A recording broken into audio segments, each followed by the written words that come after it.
হাড়োয়া তৃণমূল বিধায়কের বিরুদ্ধে দুর্নীতির পোস্টার দেগঙ্গা জুড়ে। অভিষেক বন্দ্যোপাধ্যায়ের সঙ্গে সাংগঠনিক বৈঠকের আগে রবিউল ইসলামের নামে পোস্টার পড়েছে, এভাবে লিফলেট বিলি করা হয়েছে। আমাদের প্রতিনিধি সমীরণ পাল রয়েছেন আমাদের সঙ্গে। সমীরণ, কাদের তরফ থেকে এভাবে পোস্টার দেওয়া হলো, লিফলেট বিলি করা হলো? অনুসভা আগামীকাল অভিষেক বন্দ্যোপাধ্যায়ের সঙ্গে বসিরহাট সাংগঠনিক জেলা তৃণমূল নেতৃত্বে একটি বিশেষ বৈঠক রয়েছে। ঠিক তার আগে হাড়োয়া বিধানসভার তৃণমূল বিধায়ক শেখ রবিউল ইসলামের নামে একাধিক লিফলেট টাকি রোডের ধারে ছড়িয়ে পড়তে দেখা যায়, দেগঙ্গা বাজার থেকে বেলিয়াঘাটা বাজার পর্যন্ত, এবং সেখানে স্পষ্ট উল্লেখ রয়েছে হাড়োয়া বিধানসভার অন্তর্গত 13টা গ্রাম পঞ্চায়েত এলাকায় নেতাদের মধ্যে তিনি বিভেদ তৈরি করেছেন, তিনি গোষ্ঠীদ্বন্দ্ব তৈরি করেছেন। তার পাশাপাশি দেগঙ্গা 2 নম্বর ব্লক, সেই 2 নম্বর ব্লকের বিস্তীর্ণ এলাকায় বেরির টাকা এবং আত্মসাৎ করা থেকে শুরু করে গরিব মানুষের টাকা লুট করা হয়েছে। এর পাশাপাশি দেগঙ্গা 1 নম্বর গ্রাম পঞ্চায়েতের দোগাছিয়া হাসি এলাকায় যারা দলের দাগি কর্মী তাদেরকে তিনি গুরুত্ব দিচ্ছেন টাকার বিনিময়ে। শুধু তাই নয়, গরিব মানুষের বেরির টাকা আত্মসাৎ করা হয়েছে, একাধিক জায়গায় এরকমই উল্লেখ করা হয়েছে। আর সেই রকম প্লেট ছড়ানো হয়েছে বিশ্বনাথপুর এলাকায়, একটি বিদ্যুতের খুঁটিতেও পোস্টার দেওয়া রয়েছে। আর এই বিষয়ে শেখ রবিউল ইসলামের সঙ্গে ফোনে যোগাযোগ করা হলে তিনি এ ব্যাপারে এখনই কোনো মন্তব্য করতে চাননি। ধন্যবাদ সমীরণ।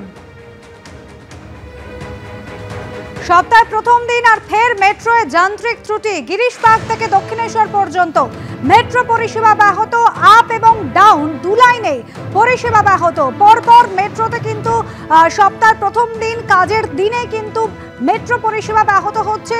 আমাদের প্রতিনিধি অরিত্রিক ভট্টাচার্য রয়েছেন আমাদের সঙ্গে। অরিত্রিক, মেট্রোয় ফের বিভ্রাট। একেবারেই তাই। এবার যে সমস্যা দেখা গেছে নোয়াপাড়ার কাছে পয়েন্টের সমস্যা বলে জানা যাচ্ছে, এবং সেটার জেরে নোয়াপাড়া থেকে গিরিশ পার্ক পর্যন্ত মেট্রো পরিষেবা ব্যাহত। বন্ধ একেবারে না হলেও এই অসম্ভব পরিমাণে ব্যাহত হয়েছে এমনটাই জানা যাচ্ছে। যেটা দেখা যাচ্ছে যে 3-4টে মেট্রো পেরিয়ে একটি করে মেট্রো দক্ষিণেশ্বরের দিক থেকে ছাড়তে পারছে। ফেরার সময় ঠিক একই পরিস্থিতি তৈরি হচ্ছে, এবং সার্বিকভাবে মেট্রো পরিষেবা এই মুহূর্তে উত্তরের দিকটায় সম্পূর্ণরূপে বিপর্যস্ত।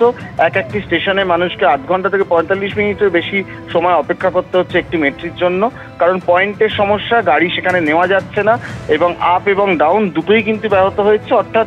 এবং এই বেশ কিছুক্ষণ ধরে এই সমস্যা চলছে। সপ্তাহের প্রথম দিন ঝঞ্ঝাটহীন মেট্রো পরিষেবা দেওয়া কিন্তু গেল না।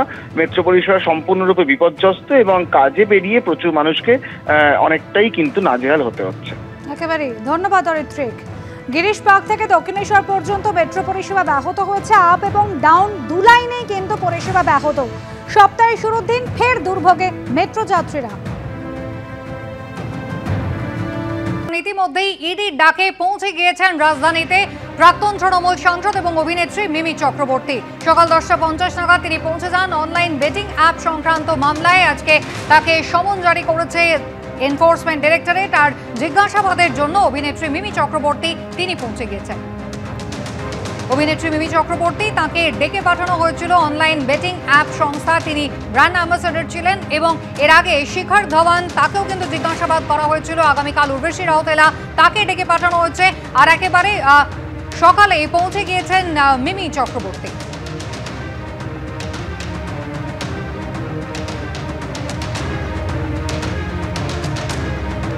এনফোর্সমেন্ট ডিরেক্টরেটের তরফ থেকে আজ তলব করা হয় অভিনেত্রী তথা যাদবপুরের প্রাক্তন তৃণমূল সাংসদ মিমি চক্রবর্তীকে, এবং সেই তলবের সাড়া দিয়ে সকাল 10:50 দিল্লিতে পৌঁছে গিয়েছেন ইডির সদর দপ্তরে মিমি চক্রবর্তী।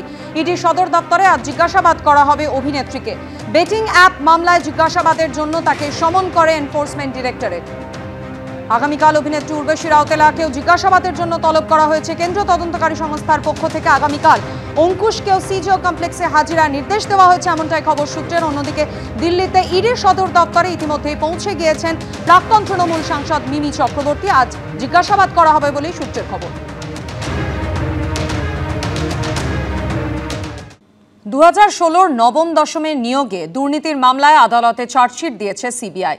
কারোর প্রাপ্ত নম্বর প্রায় দ্বিগুণ করে দেওয়া হয়েছে, কাউকে আবার র্যাঙ্ক জাম্প করিয়ে দেওয়া হয়েছে নিয়োগপত্র। প্যানেলের মেয়াদ ফুরিয়ে যাওয়ার পরও কারোর নাম সুপারিশ করা হয়েছে। চার্জশিটে এমন একাধিক চাঞ্চল্যকর দাবি করেছে কেন্দ্রীয় তদন্তকারী সংস্থা। 7 তারিখ নবম দশমের পর এই রবিবার হয়ে গেল এসএসসির 11 দ্বাদশের শিক্ষক নিয়োগের পরীক্ষা। প্রায় 9 বছর পর আর যে দুর্নীতির জন্য হাজার হাজার যোগ্যদের চাকরি গেছে তাদের আবার যোগ্যতা প্রমাণের পরীক্ষায় বসতে হয়েছে। 2016 নবম দশমে নিয়োগে সেই দুর্নীতির মামলায় আদালতে চার্জশিট দিয়েছে সিবিআই। কারো প্রাপ্ত নম্বর প্রায় দ্বিগুণ করে দেওয়া হয়েছে, কাউকে আবার র্যাঙ্ক জাম্প করে দেওয়া হয়েছে নিয়োগপত্র। প্যানেলের মেয়াদ ফুরিয়ে যাওয়ার পরও কারো নাম সুপারিশ করা হয়েছে। চার্জশিটে এমন একাধিক চাঞ্চল্যকর দাবি করেছে সিবিআই, যেমন এসএসসি নবম দশমের এক পরীক্ষার্থী ছায়া মণ্ডল। ওএমআর মূল্যায়নের দায়িত্বে থাকা সংস্থা নাইসার থেকে পাওয়া তথ্য অনুযায়ী তার ওএমআর স্কোর 22। স্কুল সার্ভিস কমিশনের নথিতেও একই তথ্যের উল্লেখ। সিবিআই এর চার্জশিটে দাবি করা হয়েছে পার্সোনালিটি টেস্ট ছাড়াই ছায়া মণ্ডল নামে ওই চাকরি প্রার্থীর কাছে পৌঁছে গেছিল রেকমেন্ডেশন লেটার। চার্জশিটে আরও দাবি, জিজ্ঞাসাবাদে ছায়া মণ্ডল জানিয়েছেন তার স্বামী সৌমিত্র ঘোষ নামে একজনের কথা জানতে পারেন, যিনি 10.5 লক্ষ টাকার বিনিময়ে স্কুল শিক্ষিকার চাকরি পাইয়ে দিতে পারেন। সেই মতো মধ্যশিক্ষা পর্ষদের তরফে অ্যাপয়েন্টমেন্ট লেটার আসার পরই সৌমিত্র ঘোষকে নগদ 9.5 লক্ষ টাকা দেন চাকরি প্রার্থী। কিন্তু তা সত্ত্বেও তিনি স্কুলের কাজে যোগ দিতে পারেননি বলে অভিযোগ। শুধু তাই নয়, ওই 9.5 লাখ টাকাও ফেরত পাননি বলে দাবি অভিযোগকারীদের। এমনই আরেক চাকরি প্রার্থী মৌ কর্মকার। তদন্তে উঠে এসেছে চাকরি পাওয়ার জন্য 12,70,000 টাকা তিনি দেন সিদ্ধার্থ শঙ্কর রায় নামে এক ব্যক্তির হাতে।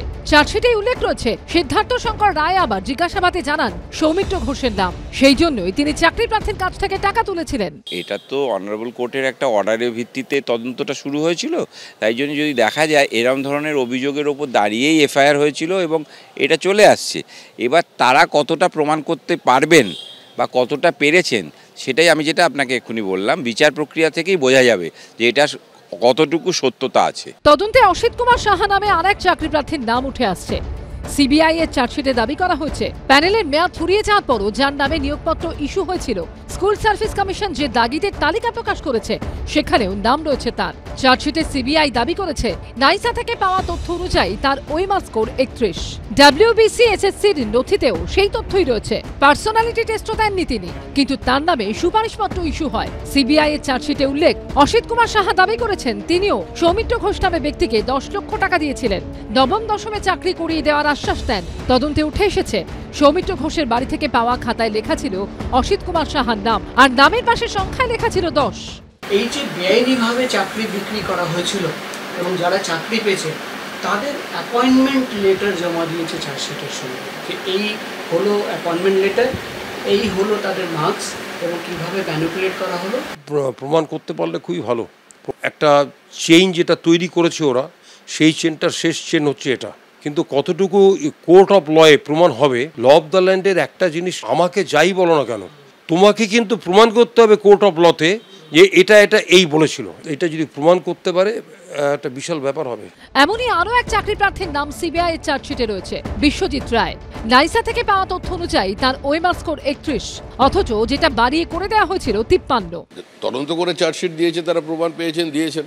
যারা ডিফেন্সে দাঁড়িয়েছিল পুরো সিস্টেমটাকে আটকে রাখবার জন্য, তারা কোথায়? মানুষ তাদের দেখতে চায়। অধিকাংশ চার্জশিটই পলিটিক্যালি উদ্দেশ্য প্রণোদিত।